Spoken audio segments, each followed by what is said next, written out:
Nous allons finir cette matinée avec une énième table ronde qui va cette fois nous permettre de nous pencher un peu plus directement sur la question de la gouvernance, une table ronde un peu plus politique, vous verrez, avec nos différents intervenants que j'appelle à me rejoindre sur scène.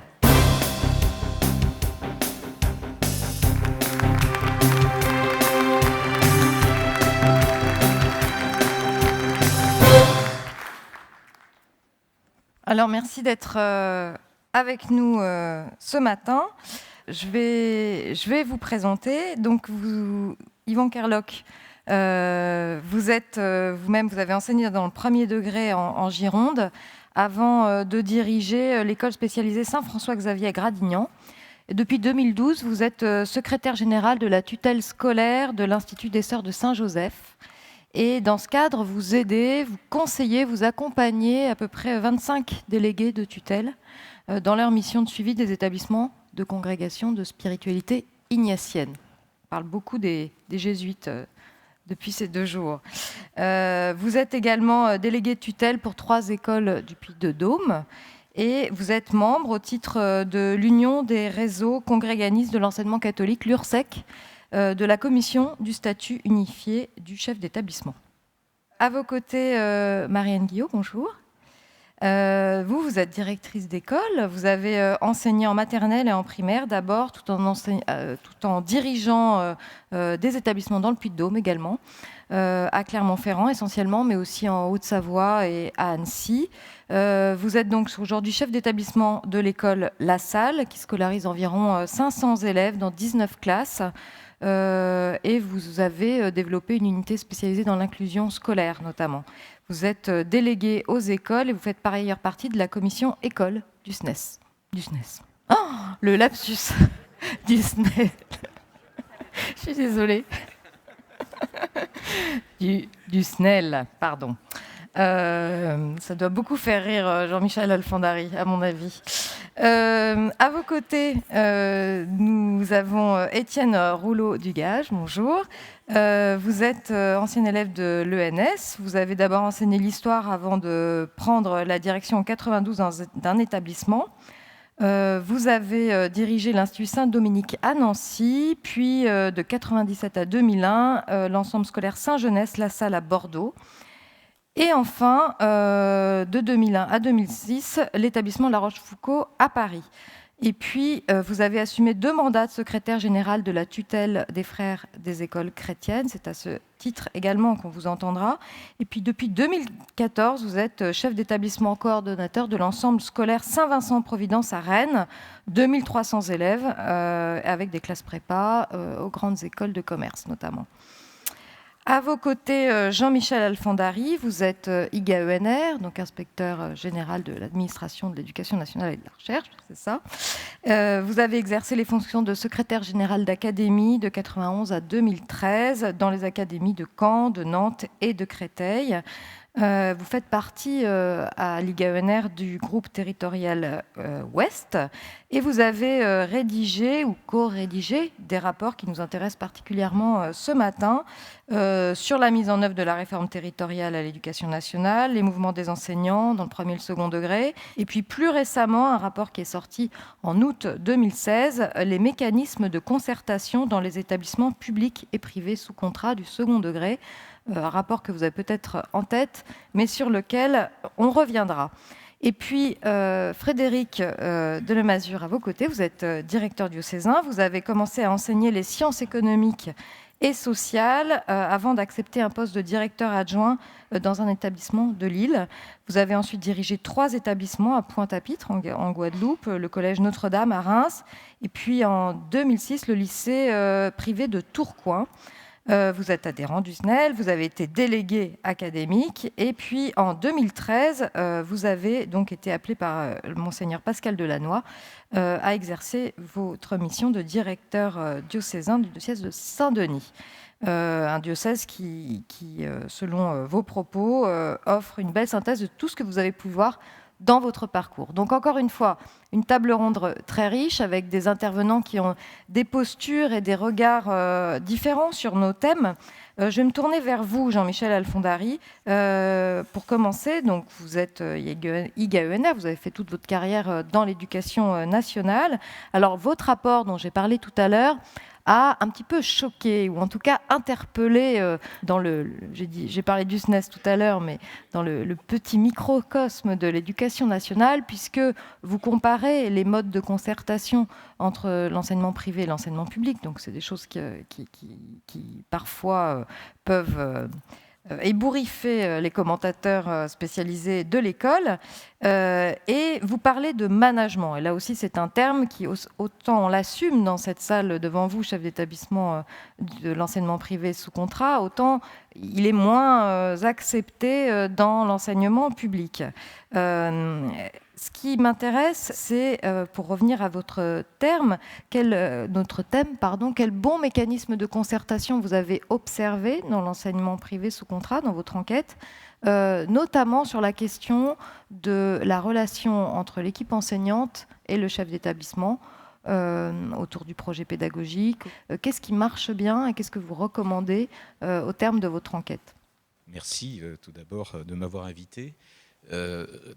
Effectivement, ce rapport a suscité un peu de polémique au sens où le titre, par exemple, du café pédagogique était que nous avions vendu notre âme, si je puis dire, à l'enseignement privé, nous, Inspection Générale, tout simplement parce que nous avons commis ce crime de comparer les systèmes et finalement, effectivement, de trouver peut-être ici ou là et ici d'ailleurs, des leviers intéressants.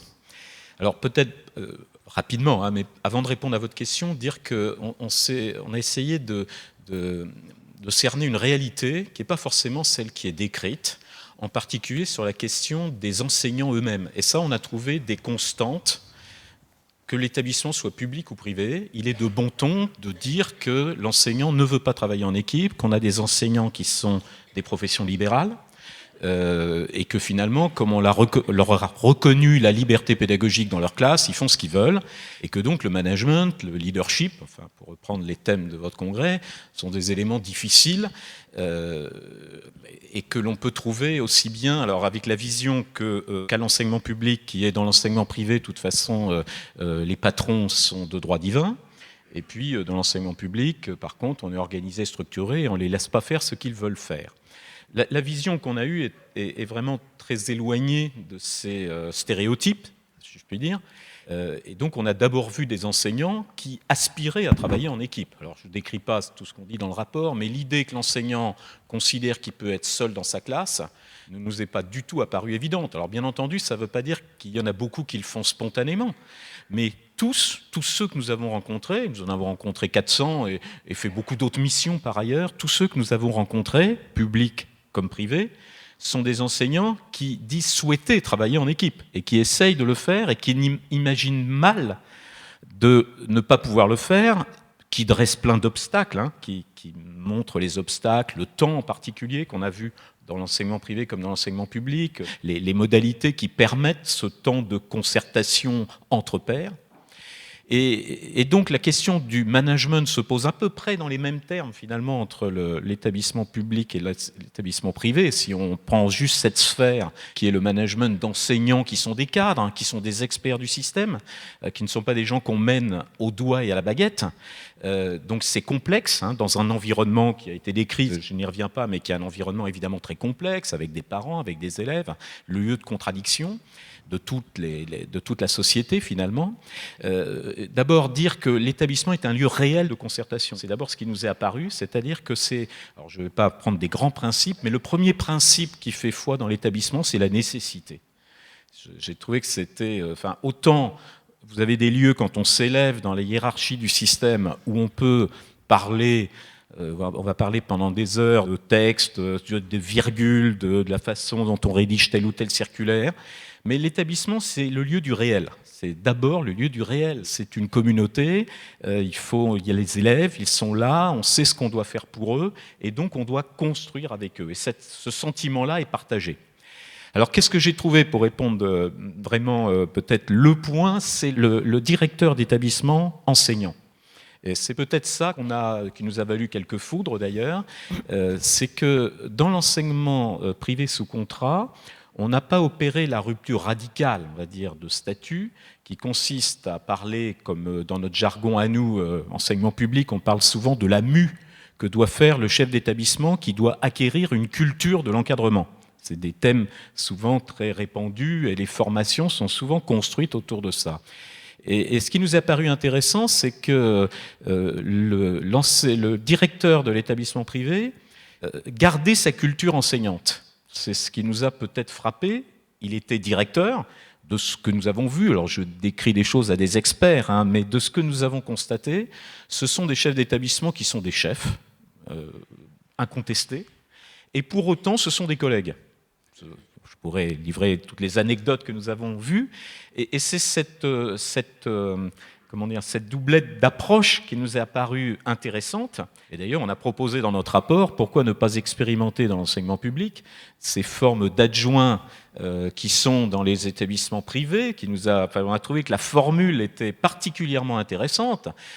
Ces adjoints auprès du directeur, qui parfois a classe, mais la plupart du temps est déchargé de classe, mais ces adjoints qui ont des temps partagés entre temps d'enseignement et temps de direction, participant à l'équipe de direction. Et cette formule-là qui fait qu'on est sans arrêt dans l'aller-retour entre, on va dire, la base des enseignants, la salle des profs, ce qui se dit, et en même temps la direction, dans les deux sens. C'est-à-dire à la fois, Pascal Balmont a beaucoup insisté sur l'écoute tout à l'heure, mais dans cet aspect d'écoute de ceux qui font finalement, parce que ceux qui ont les élèves en face d'eux, c'est bien les enseignants, et de ceux qui dirigent, et dans les deux sens, de porter la parole d'un côté, mais d'écouter aussi ce qui se dit, nous est apparu comme une formule intéressante. Nous avons préconisé qu'elle puisse être également expérimentée dans les établissements publics, mais encore une fois, sans ériger tel ou tel modèle. Vous avez eu un retour sur vos propositions ? Le retour, c'est les réactions. Pour le moment, on n'a pas de retour ministériel sur le sujet. Vous savez, le propre de l'inspection générale, c'est notre liberté, c'est qu'on peut dire des choses dont on sait pertinemment que personne ne les fera. Donc ça nous...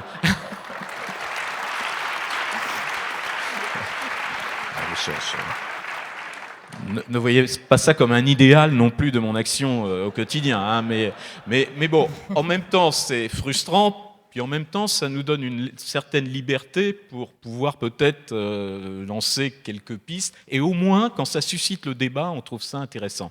Et le débat, alors on nous a dit, pour dire ça, on a dit, mais vous décrivez de façon idyllique le monde, en particulier un syndicat d'ailleurs d'enseignants de l'enseignement privé, qu'on décrivait de façon idyllique les chefs d'établissement du privé. Alors on peut dire la même chose des chefs d'établissement du public, mais ça ne nous a pas du tout intéressé de décerner des bons points et des mauvais points. Et dire, bon, tout le monde sait que Pascal Balmont disait tout à l'heure, je reprendrai bien cette formule, personne n'est parfait, personne n'a la science infuse. Mais on l'a dit d'ailleurs en réaction, on dit mais on peut dire la même chose des enseignants. Il y a des bons enseignants, il y a des mauvais enseignants. Mais si on paye des inspecteurs généraux pour dire uniquement qu'il y a des bons enseignants, des mauvais enseignants, des bons chefs d'établissement et des moins bons chefs d'établissement, tout le monde le sait. Et là n'est pas, à notre avis, le cœur du sujet. Donc ça a suscité ces réactions. On nous a dit par exemple que ces référents niveaux de l'enseignement privé étaient des sortes de larbins de la direction et que donc c'était certainement pas un modèle. Et nous, quand on les a interrogés, ceux qui sont vos adjoints, je pense, enfin, ou peut-être certains, on leur a demandé s'ils le vivaient bien d'abord. Parce que finalement, est-ce qu'ils n'étaient pas écartelés entre cette pression du haut, cette pression du bas? Et tous, alors nous ont dit que c'était difficile parfois, hein, parce que parfois ils cumulent en plus, ils sont professeurs principaux, ils sont professeurs coordonnateurs, ils ont beaucoup d'activités. C'est du temps, c'est de l'investissement, c'est de l'engagement, c'est beaucoup de choses. Mais en même temps, ils en étaient tous demandeurs et satisfaits, parce qu'ils trouvaient ce rôle, au fond, très utile à la communauté. C'est ça qui était important.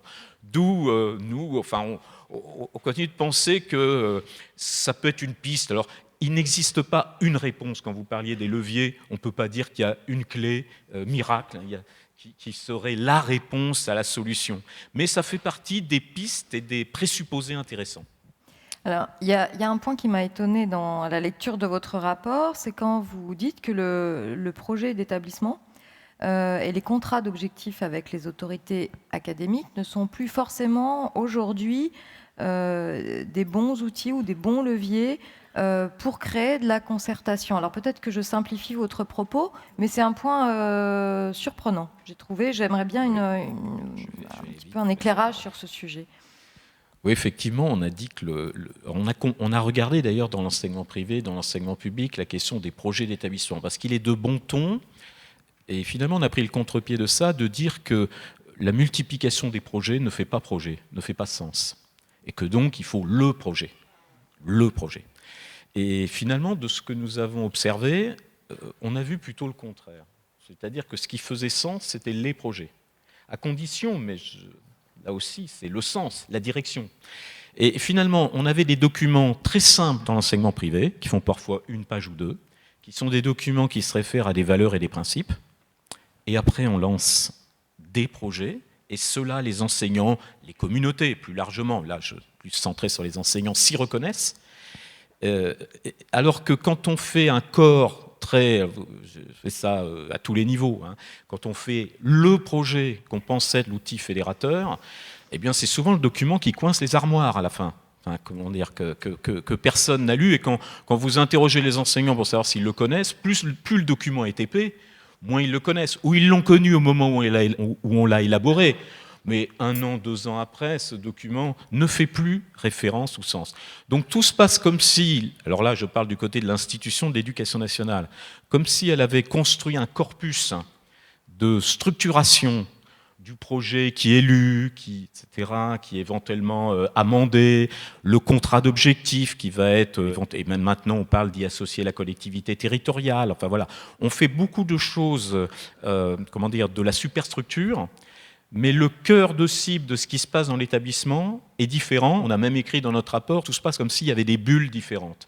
La bulle du réel, le monde réel qui est autour de l'établissement, ce qu'on fait réellement, ce qu'on construit, et un certain monde virtuel qui pense qu'il pilote parce qu'il a ces outils qui finalement ne sont pas connus et identifiés comme tels dans les établissements eux-mêmes. Voilà ce qu'on a voulu dire. Ça nous amène directement à la question de la gouvernance. Effectivement, qui paraît peut-être un peu décroché ou en l'air par rapport aux préoccupations pédagogiques de l'établissement, si je reprends un peu votre lecture. Et du coup, je me tourne vers vous, Frédéric Delemazure. On a beaucoup parlé depuis le début du congrès des relations avec les équipes, donc des relations descendantes, un peu moins des relations avec les tutelles que vous représentez. On a dit, et Pascal Balmand l'a souligné dans son intervention, que le chef d'établissement a été désigné aussi par le diocèse et donc par l'évêque, et qu'il fallait bien l'inscrire dans cette lignée-là, son action. Vous, au quotidien, comment vous accompagnez les chefs d'établissement dans cette poursuite du bien commun? Et puis j'ajouterai une deuxième question. En termes de leadership, on a parlé du leadership partagé au sein des établissements, mais est-ce que vous pratiquez un leadership partagé dans vos relations avec les chefs d'établissement? Oui. Alors, j'ai l'habitude de dire, quand je suis arrivé, puisque je suis directeur diocésain depuis 4 ans maintenant, enfin c'est ma 4e année, j'ai toujours vécu comme chef d'établissement la mission comme un service. La phrase qui m'a toujours animé, c'est la phrase du Christ, je suis venu pour servir et non pour être servi. Et appelé à la mission de directeur diocésain, je me suis senti serviteur des serviteurs. Et c'est tellement vrai que la première fois que, comme directeur diocésain, j'ai réfléchi avec mes collègues d'Île-de-France sur cette question, on a travaillé sur la parabole du serviteur inutile. C'est pas simple, hein, parce que quelque part, on a l'impression d'être un leader, et puis finalement, on nous dit qu'on est serviteur inutile. Donc, la relation avec les chefs d'établissement, elle est plus une relation, et je pense que ceux qui sont dans la salle et qui travaillent avec le diocèse le diront, c'est plus une relation de compagnonnage. C'est le tuteur au sens du tuteur du jardinier, c'est-à-dire ce bâton qui est à côté et qui aide à grandir, et qui très volontiers s'efface une fois que la plante grandit d'elle-même. C'est très finalement, c'est très intéressant parce que ça dit bien quelque chose de la mission spirituelle qui nous est confiée. Et en termes de... Alors, on a parlé du leadership chrétien tout à l'heure. Est-ce que vous sentez que c'est difficile pour les chefs d'établissement de l'incarner, ce leadership chrétien, c'est-à-dire pas forcément dans la puissance ou le pouvoir, mais dans l'impuissance, dans l'humilité? C'est des choses que vous rappelez aux chefs d'établissement oui, dont vous avez la charge? Je le rappelle, c'est pour ça que on peut le perdre de vue dans le thème du congrès est intéressant, parce que leader et bien commun, finalement, ça pourrait être antagoniste. C'est l'invitation constante à être dans son établissement au service d'une cause du bien commun de son établissement et au service d'une cause qui nous dépasse, qui est, j'allais dire, ce que j'appelle l'étage du dessus, c'est-à-dire l'enseignement catholique, qu'il soit diocésain, régional, académique. Je me souviens avoir accueilli un chef d'établissement dans le diocèse en lui disant on mesurera ta réussite à la manière dont tu feras réussir les autres. Et c'est pas simple, hein. On est salarié, on est missionné pour un établissement. Et comment peut-on se faire entendre par la tutelle que c'est aussi la réussite des autres qui mesurera sa propre réussite et la réussite de son établissement. J'ai pas mal baroudé, vous l'avez dit, comme chef d'établissement, et quand je relis ces années-là, ces 20 années-là, eh bien, je me rends compte qu'à chaque fois que je suis allé sur l'étage du bien commun, j'ai fait progresser l'enseignement catholique, et j'ai aussi, et jamais fait, je ne l'ai jamais fait au détriment de mon établissement.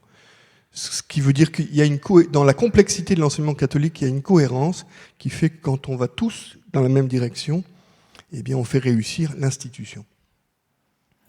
Étienne Rouleau-Degage, merci.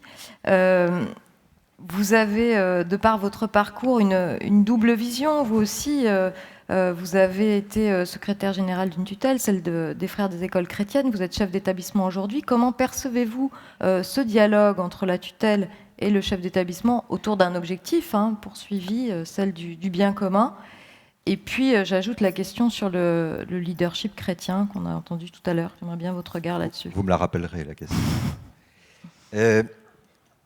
Effectivement, dans la gouvernance d'un établissement, la tutelle est une instance très importante, puisque on parlait récemment, hier je crois, et ce matin encore, du rôle fédérateur du chef d'établissement. Qui dit fédérateur, à la différence d'un simple modérateur, dit qu'il y a un bien comme un bien tiers qui nous lie les uns aux autres et qui est le pacte. Le fidus en latin, c'est le pacte. Et la tutelle, elle énonce, elle contribue à énoncer avec le chef d'établissement le bien commun. Alors, dans le cas, il y a de grosses différences, c'est-à-dire que vous avez d'abord les tutelles congréganistes et les tutelles diocésaines, ce n'est pas tout à fait le même mode de présence. Dans les tutelles congréganistes elles-mêmes, il y a de très grosses différences d'approche, mais dans tous les cas de figure, celui qui tient la mission, qui la confère et qui rappelle, ce qui est à la base du bien commun, c'est la tutelle. Voilà, je ne sais pas si Et sur le leadership chrétien, donc ce que nous a dit Pascal Ballement tout à l'heure, est-ce que vous trouvez que c'est difficile à exercer dans le cadre d'un établissement scolaire? Vous savez, on est tous, comme les responsables de tutelle, ils ont été chefs d'établissement, ils savent leurs fragilités, on partage nos fragilités, on le sait très bien. On n'est pas là pour se monter du col. Nous avons une mission, nous la recevons, nous la mettons en œuvre avec ce que nous sommes. Bon, ça nous dépasse. Hein. Nous ne sommes pas propriétaires, comme disait Mais pourtant, il y a des enjeux de pouvoir dans toute organisation, et d'une certaine façon, l'enseignement catholique n'échappe pas aussi à ça.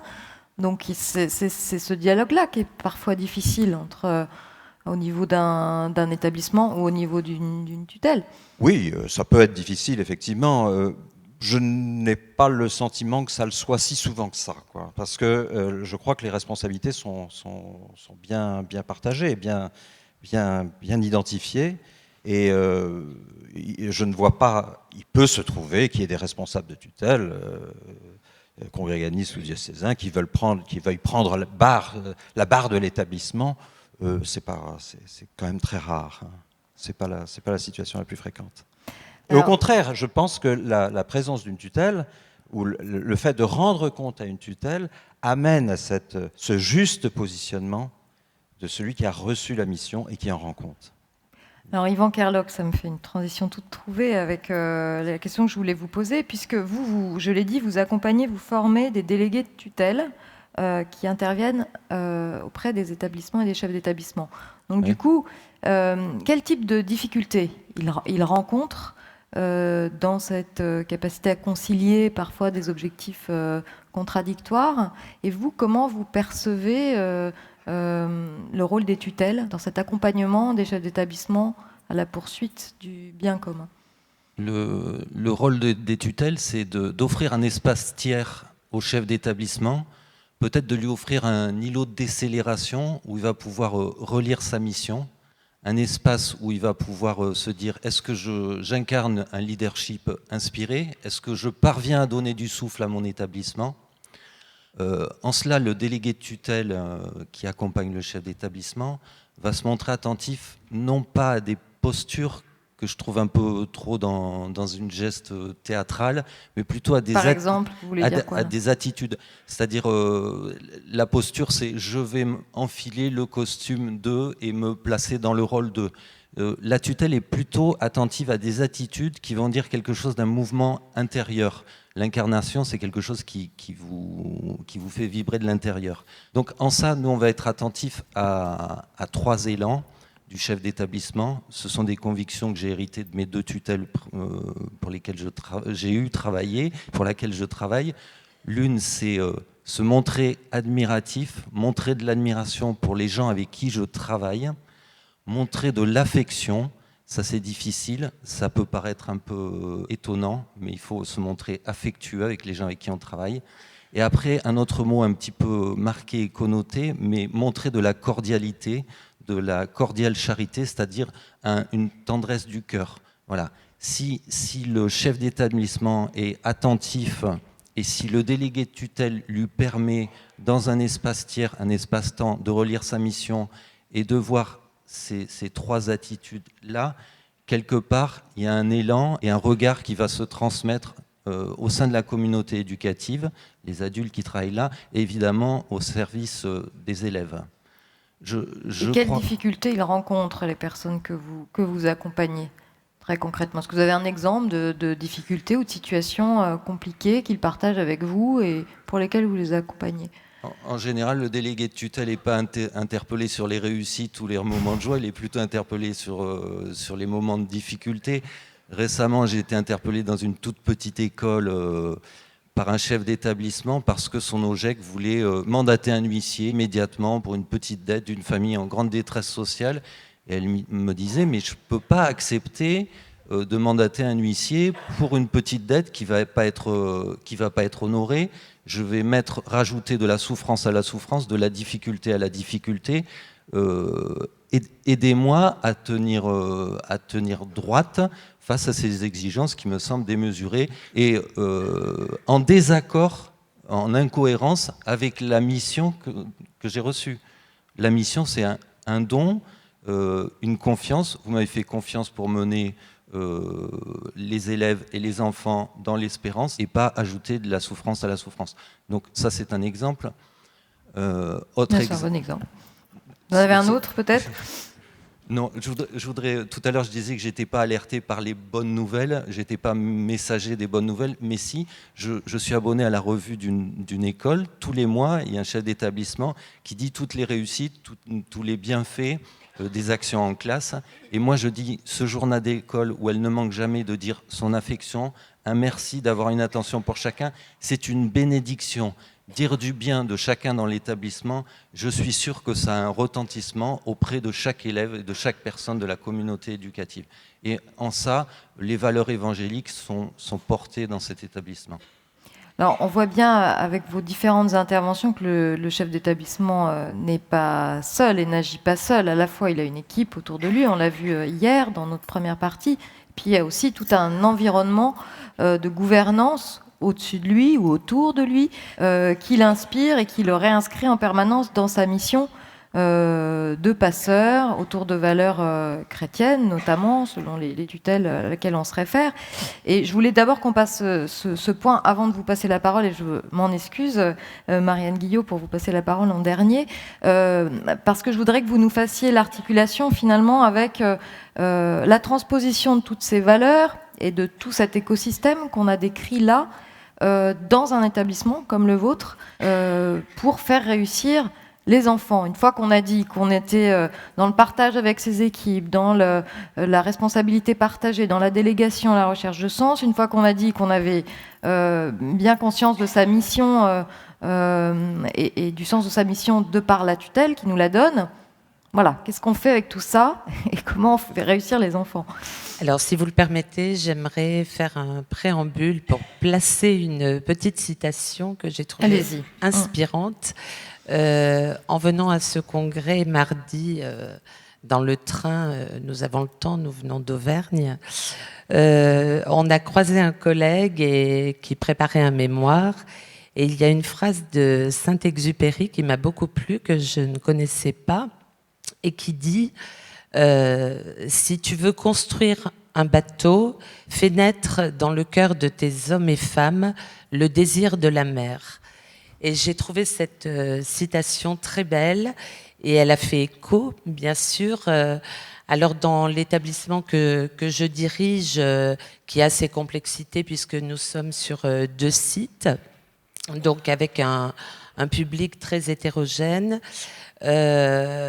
Pour autant, j'ai à cœur, c'est vrai, d'essayer de rassembler, de donner l'envie, de faire naître le désir.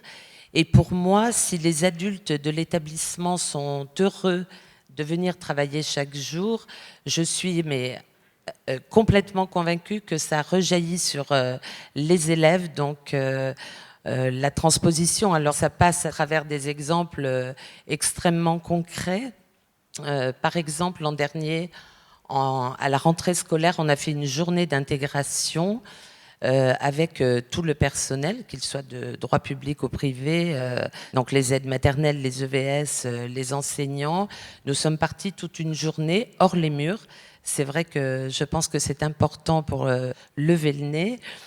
Et donc, on a joué ensemble, on a partagé un moment de convivialité, puis on a réfléchi à ce qu'on voulait ou ce qu'on ne voulait pas pour l'année scolaire qui s'offrait à nous. Voilà, ça passe par des temps de formation tous ensemble, tout personnel confondu, par exemple sur les intelligences multiples, où on essaie de mettre en œuvre dans nos classes, sur la cour, entre nous, voilà, des petites astuces qui permettent de bien vivre ensemble et en allant vers de mêmes objectifs. Voilà. Et je pose la question à tous. J'ai dit que je le ferais, donc je le fais.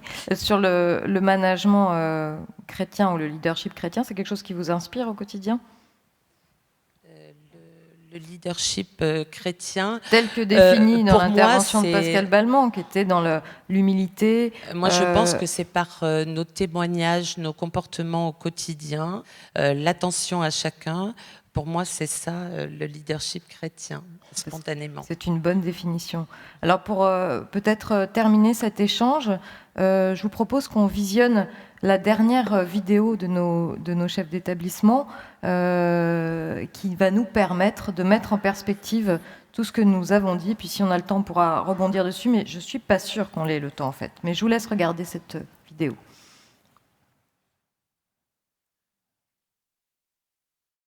Nous sommes passés vraiment d'une conception pyramidale dans laquelle nous trouvons quelqu'un qui donne une impulsion et qui est suivi ou non par des collaborateurs. Nous sommes passés à une équipe dans laquelle chacun d'entre nous a bien évidemment un niveau décisionnel qui peut être différent, mais en tout cas une sensibilité qui lui permet de porter tel ou tel aspect dont il assume la responsabilité d'un bout à l'autre de la chaîne. Donc mon sentiment est que nous sommes sortis d'une époque où les dogmes l'emportent sur peut-être un peu le pragmatisme, mais également le désir de diversité.